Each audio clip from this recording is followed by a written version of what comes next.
जय श्री हरि। ओम परमात्मने नमः। जय श्री राम। जय बजरंगबली। बांधवों, बालकांड के दोहा 65 के बाद का वाचन मैं प्रारंभ कर रहा हूँ। कृपया मन लगाकर श्रवण करेंगे और मनन करेंगे।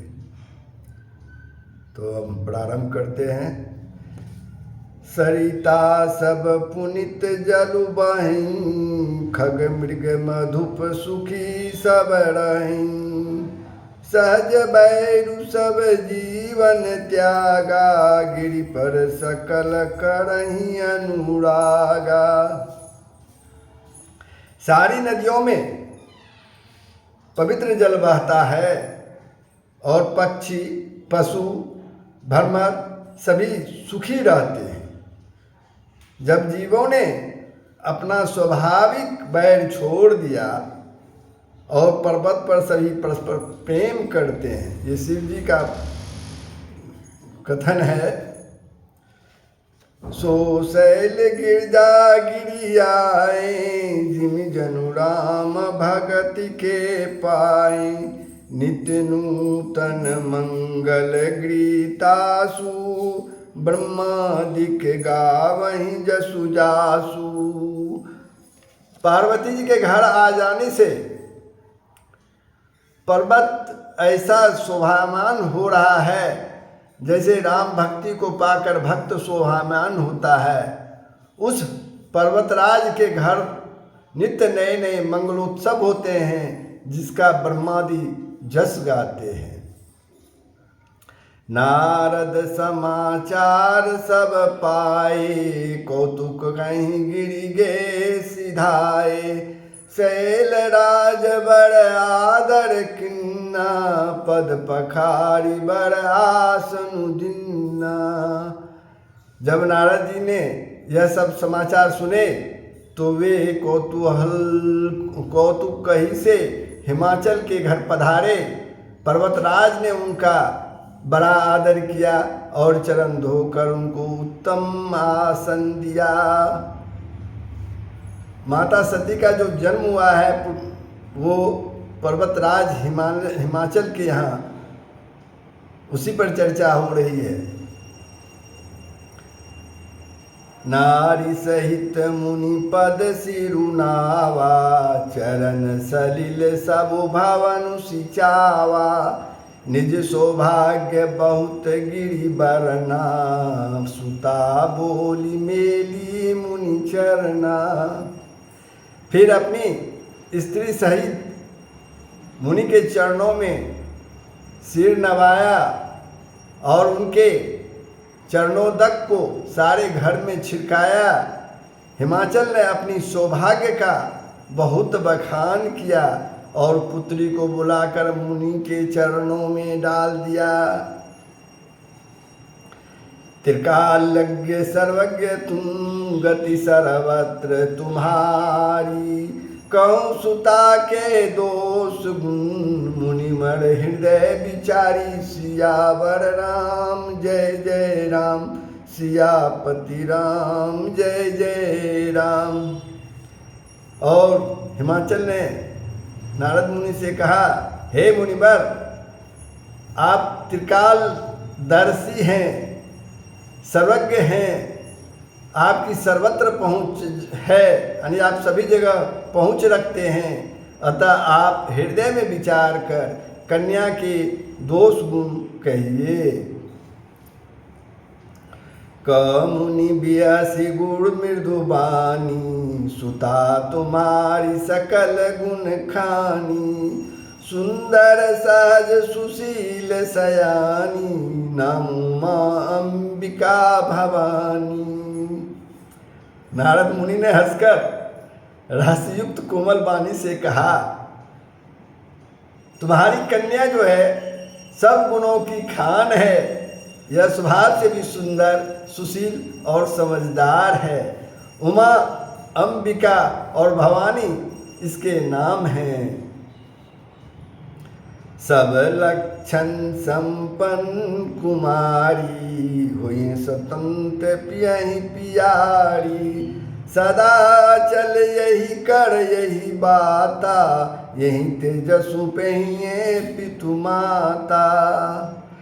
कन्या सब सुलक्षणों से संपन्न है, यह अपने पति को सदा प्यारी होगी, इसका सुहाग सदा अचल रहेगा और इससे इसके माता पिता जस पावेंगे।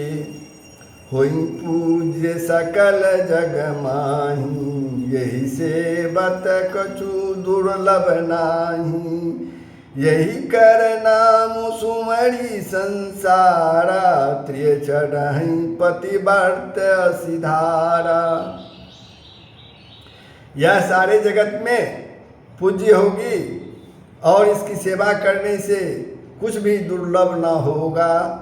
संसार में स्त्रियां इसका नाम स्मरण करके पतिव्रत की तलवार की धार पर चढ़ जाएंगी, क्योंकि पार्वती जी का जो जन्म हिमाचल के यहाँ हुआ था वो सती जी का ही जन्म है, पुनर्जन्म है।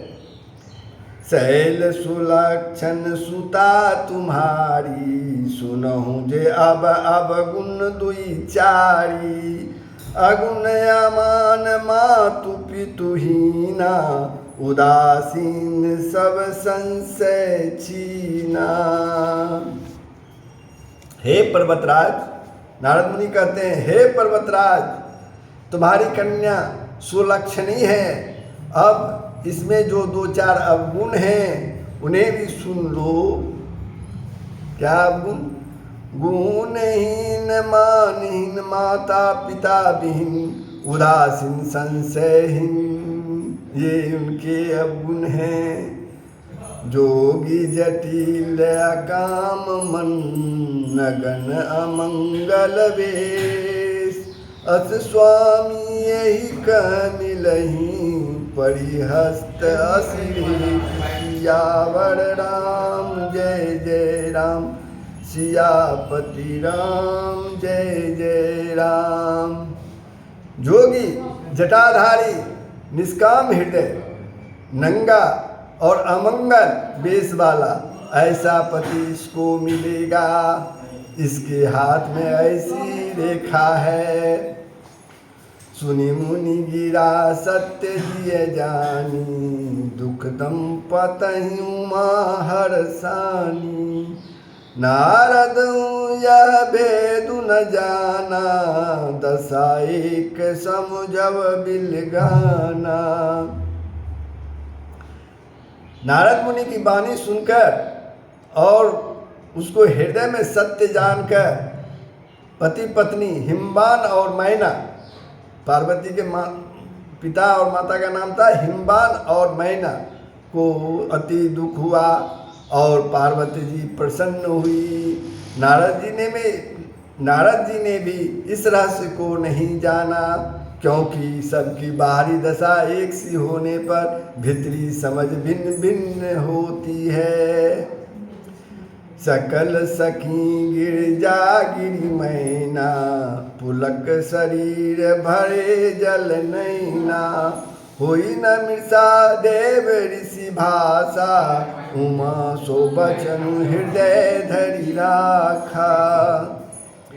सारी सखियां पार्वती जी, पर्वतराज हिमवान और मैना सभी के शरीर पुलकित थे और सभी के नेत्रों में जल भरा था।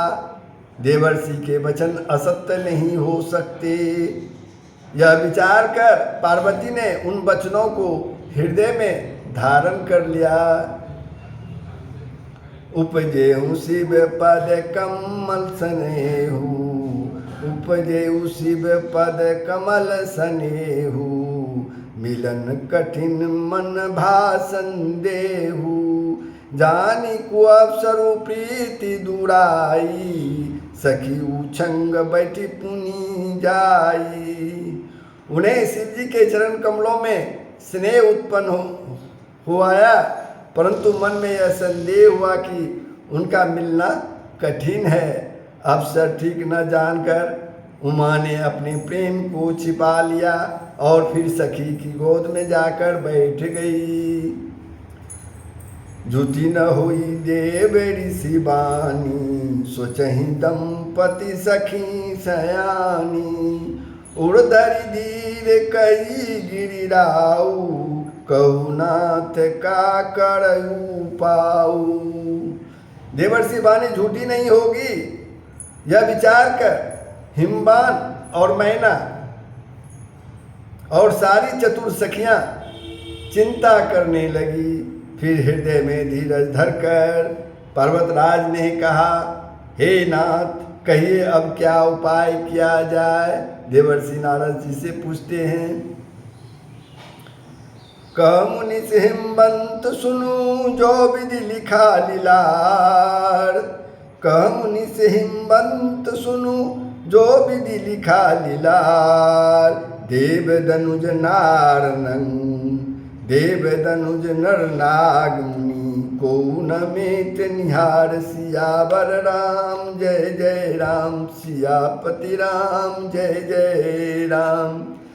यद्यपि एक मुनीश्वर ने कहा, हे हिमवान सुनो, विधाता ने ललाट पर जो कुछ लिख दिया है उसको देवता, दानव, मनुष्य, नाग और मुनि कोई भी नहीं मिटा सकता। तदपि एक मैं कहूँ पाई, हुई करे जो देव सहाई। जस बरु मैं बरने हूँ तुम पाई, मिलहि उमहि तस संशय नाही। तो भी एक उपाय मैं बताता हूँ, यदि देव सहायता करे तो वह सिद्ध हो सकता है। उमा को वर तो निसंदेह वैसा ही मिलेगा जैसा मैंने तुम्हारे सामने वर्णन किया है। जे बर के दोष बखाने, ते सब शिव पही में अनुमाने। जो विबाहु शंकर सन होई, दोषों गुण सम कह सब कोई। परंतु मैंने वर के जो दोष बतलाए हैं, मेरे अनुमान से वे सभी शिव जी में हैं। यदि शिव जी के साथ विवाह हो जाए तो दोषों का भी सब लोग गुणों के समान ही कहेंगे। जो यही से जैसन हरि करही, बुध कुछ तीन कर दो सुन धरही। भानु कृष्णानु सर्व रस खाई, तिनका मंद कहत को नाही। जैसे विष्णु भगवान शेषनाग की शया पर सोते हैं तो भी पंडित लोग उनको कोई दोष नहीं लगाते हैं। सूर्य और अग्निदेव अच्छे बुरे सभी रसों का भक्षण करते हैं, परंतु उनका कोई बुरा नहीं कहता, कोई उनको बुरा नहीं कहता। शुभ अरु अशुभ सलिल सब बही, सुरसरी को अपुनित ना कही। समरथ कहूँ नहीं दोष गोसाई, रवि पावक सुरसरी की नाई। गंगा जी में शुभ और अशुभ सभी जल बहता है, पर कोई उन्हें पवित्र नहीं कहता है। सूर्य, अग्नि और गंगा जी की भांति समर्थ को कोई दोष नहीं लगता, समर्थ को कोई दोष नहीं लगता। जो अस हिस्सा करही नर, जड़ विवेक अभिमान। परहि कलप भरी नरक महु, जीव की समान। सियावर राम जय जय राम, सियापति राम जय जय राम। यदि मूर्ख मनुष्य ज्ञान के अभिमान से इस प्रकार होर करते हैं तो वे क्षण भर के लिए नरक में पड़ते हैं। भला कहीं जीव भी ईश्वर के समान हो सकता है क्या? सुरसरी जल कृत बारुनि जाना, कबहु न संत करहि तेहि पाना। सुरसरी मिले जो पावन जैसे, इस अनिसहि संतरों तैसे। गंगा जल से भी बनाई हुई मदिरा को, गंगा जल से बनाई हुई मदिरा को, शराब को जानकर संत लोग कभी उसका पान नहीं करते, पर वही गंगा जी में मिल जाने पर जैसे पवित्र हो जाती है, ईश्वर और जीव में वैसा ही भेद है। शंभु सहज समरथ भगवाना, यही विवाह सब विधि कल्याणा। धुराराध्य पै महेशु, आशुतोष पुनि किए कलेशु। शिव जी सहज ही समर्थ हैं, क्योंकि वे भगवान हैं, इसलिए इस विवाह में सब प्रकार कल्याण है। परंतु महादेव जी की आराधना बड़ी कठिन है, नारद जी बोलते हैं। फिर भी तप करने से बहुत जल्द संतुष्ट हो जाते हैं शिव जी। जो तप करे कुमारी तुम्हारी, भायु मोटी सकहीं त्रिपुरारी। यद्यपि बड़ अनेक जग माही, यही कह शिव तजी दूसर नाही। यदि तुम्हारी कन्या तपस्या करे तो त्रिपुरारी महादेव जी होनहार को मिटा सकते हैं। यद्यपि संसार में वर अनेक हैं, पर इसके लिए शिव जी को छोड़कर दूसरा वर नहीं है। वरदायक प्रणतारति भंजन, कृपा सिंधु सेवक मनरंजन। इच्छित फल बिनु शिव अपराधे, इच्छित फल बिनु शिव अवराधे। लयन कोटि जोग जप साधे। शिव जी वर देने वाले, शरणागतों के दुखों का नाश करने वाले, कृपा के समुद्र और सेवकों के मन को प्रसन्न करने वाले हैं। शिव जी की आराधना किए बिना करोड़ों योग और जप करने पर भी वांछित फल नहीं मिलता है। अस कई नारद सुमरि हरि, गिर जहीं दिन आशीष। होई यह कल्याण अब संशय तजहु गिरीश। सियावर राम जय जय राम, सियापति राम जय जय राम। ऐसा कहकर भगवान का स्मरण करके नारद जी ने पार्वती जी को आशीर्वाद दिया और पर्वतराज से बोले, हे पर्वतराज, तुम संदेह का त्याग कर दो, अब यह कल्याण ही होगा। तो ये पर्वतराज और नारद जी के बीच माता पार्वती को लेके चर्चा हो रही थी। तो आज का चर्चा यहीं समाप्त करते हैं, भावार्थ यहीं समाप्त करते हैं और अगले दिन फिर नए यानी आज का जो दोहा है 70, बालकांड का दोहा 70 के बाद अगले दिन पुनः हम प्रारंभ करेंगे, चर्चा करेंगे।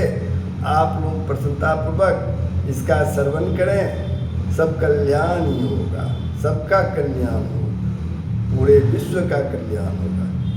जय श्री